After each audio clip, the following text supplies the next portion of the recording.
మానసరోవరంలో ఖచ్చితంగా మనం స్నానం చేయాలనే కోరిక అందరికీ ఉంటది.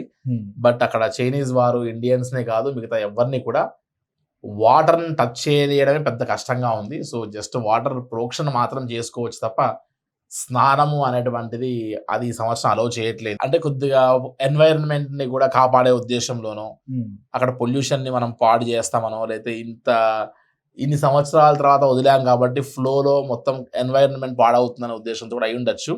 సో, ఎవరికి కూడా ఆ స్నానం చేస్తున్నాము అన్నటువంటిది మనం కైలాష్ యాత్రకు సంబంధించినటువంటి యొక్క ఆ మానసరోవరంలో స్నానం ఆచరించడం అనేది ఆప్షన్ లేదు.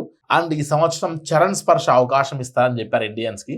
సో, కైలాష్ గిరిని టచ్ చేసే ఆప్షన్ ఇస్తానని చెప్పి ఈ సంవత్సరం కూడా అటువంటి ఆప్షన్ ఇవ్వలేదు.